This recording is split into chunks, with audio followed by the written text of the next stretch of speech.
কৃষক বন্ধুসকল, ৰদালি কৃষি পামলৈ আপোনালোকক স্বাগতম জনাইছোঁ। আমি বিগত কিছুদিনৰ আগতে এটা ভিডিঅ' দিছিলোঁ। ৭৮তম 15 আগষ্ট উপলক্ষে আমি এটা ট্ৰেইনিং প্ৰগ্ৰাম ইয়াতে পাতিছিলোঁ। আপোনালোকে যদি চাইছে তেতিয়া অৱগত। সেই প্ৰগ্ৰামত বহুত মানুহে নাহিলেও আমাৰ 3জন উদ্যোগী ফাৰ্মাৰ আহিলে। এতিয়া তেওঁলোকক আমি মাগুৰ মাছৰ দুটা প্ৰচেছ, শিঙি মাছ কেনেকৈ ব্ৰিডিং কৰে, কাৱৈ মাছৰ কেনেকৈ ব্ৰিডিং কৰে, পোৱালি জগায়, এই সূক্ষ্ম টেকন'লজিটো আজি তৃতীয় দিনত তেওঁলোকে শিকি আছে আৰু তেওঁলোকে নিজৰ হাতেৰে পোৱালি জগাই আছে। আজি আমি সেই পোৱালিবোৰ জগোৱাই যথেষ্ট নহয় আৰু পোৱালিখিনি আমি কেনেকৈ বচাবৰ কাৰণে আমি কৃত্ৰিম পদ্ধতিৰে, যিটো বায়'প্লেংটন বুলি কয়, এটা জো প্লেংটন, এইটো আমি জলাশয়ৰ পৰা কেনেকৈ কালেকশ্যন কৰিব লাগে, যোৱা ৰাতি মানে আমি এইখিনি কালেকশ্যন আমি দেখালোঁ। আজি আমি কেনেকৈ বায়'প্লেংটন প্ৰডাকশ্যন কৰিব পাৰি সেই মেথডটো দিবলৈ গৈ আছোঁ। মোৰ যিখিনি ছাবস্ক্ৰাইবাৰ আৰু ভিউৱাৰ আছে, আপোনালোকে খুব ইম্পৰ্টেণ্ট দি এই ভিডিঅ'টো চাব।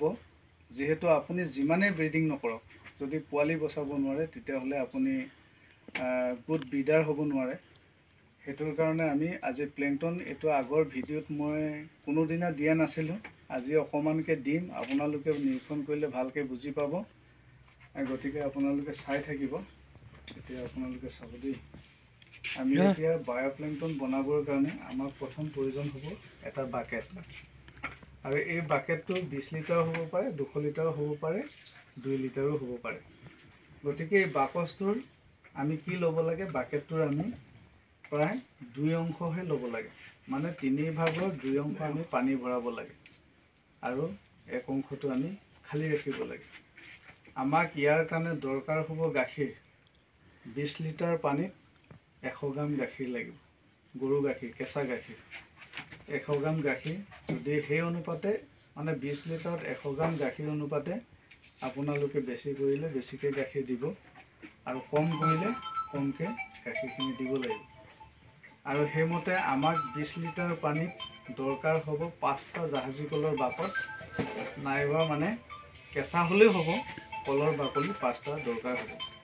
যিহেতু আমাৰ ইয়াতে 4 লিটাৰমান পানী আছে, গতিকে আমি এটা জাহাজী কলৰ বাকলি আমি লৈ লৈছোঁ। ইয়াতে আমাক দৰকাৰ হ'ব 25 গ্ৰামমান গাখীৰ, গতিকে আমি এয়া গাখীৰখিনি লৈ লৈছোঁ। আৰু লগতে আমাক দৰকাৰ হ'ব এটা মাৰ্কিন কাপোৰ। এইটো অলপ ডাঠে হৈছে, ইয়াতকৈ পাতল হ'লে মানে ভাল, মানে প্লেংটন নেট পালে আৰু বেছি ভাল। গতিকে আমি হেৰিটো কৰিবলৈ গৈ আছোঁ। পানীত দুটুকুৰা কৰি পেলাই পানীত দি দিলে হ'ব।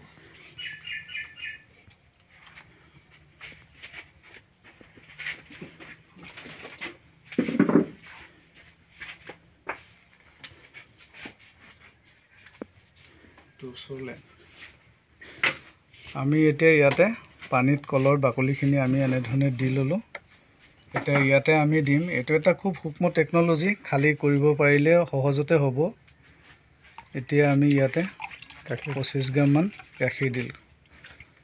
এতিয়া 25 গ্ৰামমান গাখীৰ দিলোঁ। গাখীৰ দি আমি এইটো অকণমান হিলাই দিলোঁ, মানে যাতে গাখীৰখিনি মিহলি হৈ যায়। এনেধৰণে দিলোঁ। মিলোৱাৰ পাছত আমি এইটো মানে ধুনীয়াকৈ পাতল এখন কাপোৰেৰে আমি ঢাকি দিম, মানে এইটো বান্ধি দিব লাগিব ধুনীয়াকৈ। ৰছীডাল লাগিছিলে নহয়, গাঁঠি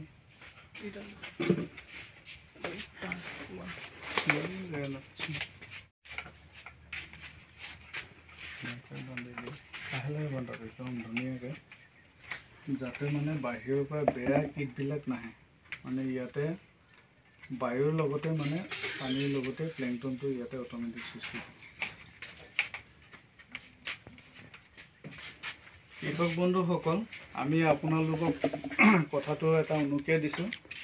আপোনালোকে শিঙি বা মাগুৰ মাছ জগাবলৈ যোৱাৰ এসপ্তাহ 10 দিনৰ আগত আপোনালোকে এই প্লেংটন প্ৰচেছটো কৰি ল'ব। যদি এই প্লেংটন প্ৰচেছটো কৰিব নোৱাৰে, তেতিয়াহ'লে তেখেতসকলৰ শিকোৱাৰ চলেৰে আপোনালোককো ভিডিঅ'টো আগবঢ়ালোঁ।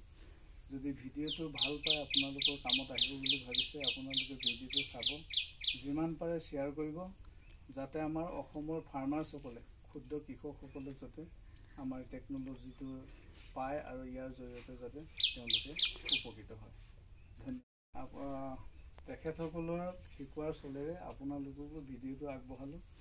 যদি ভিডিঅ'টো ভাল পায় আপোনালোকৰ কামত আহিব বুলি ভাবিছে আপোনালোকে ভিডিঅ'টো চাব, যিমান পাৰে শ্বেয়াৰ কৰিব, যাতে আমাৰ অসমৰ ফাৰ্মাৰ্ছসকলে ক্ষুদ্ৰ কৃষকসকলে যাতে আমাৰ টেকন'লজিটো পায় আৰু ইয়াৰ জৰিয়তে যাতে তেওঁলোকে উপকৃত হয়।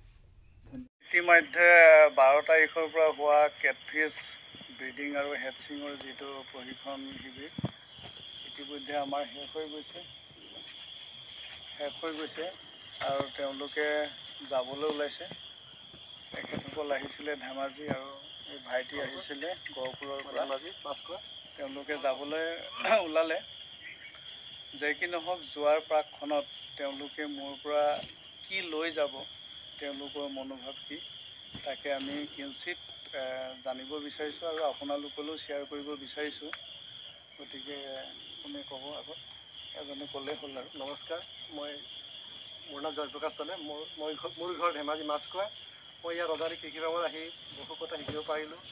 এবাৰ মাগুৰ মাছ কেনেকৈ উৎপাদন কৰিব লাগে, শিঙি মাছ, তাৰপিছত কাৱৈ মাছ, সেইবিলাক মানে অপাৰেশ্যন পদ্ধতি আৰু নৰ্মেল পদ্ধতি কেনেকৈ পোনা উৎপাদন কৰিব লাগে চব কথা জানিব পাৰিলোঁ, বহুত কথা শিকিব পাৰিলোঁ।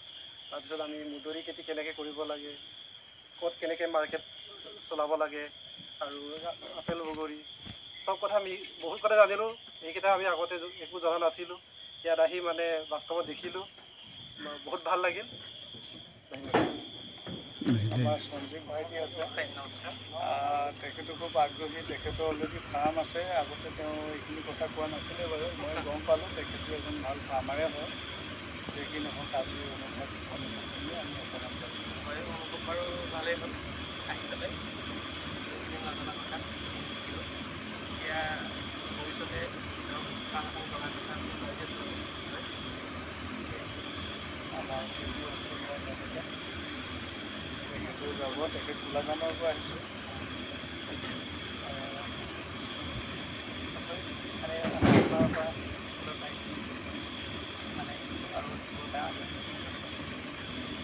ধন্যবাদ জনাইছোঁ।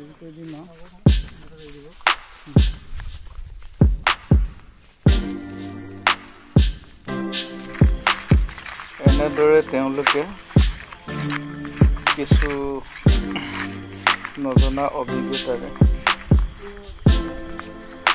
কিছু তিতা মিঠা সোৱাদ লৈ এনেধৰণে তেওঁলোকে আমাৰ ফাৰ্মৰ পৰা বিদায় ল'লে। তেওঁলোকৰ উজ্জ্বল ভৱিষ্যত কামনা কৰিলোঁ।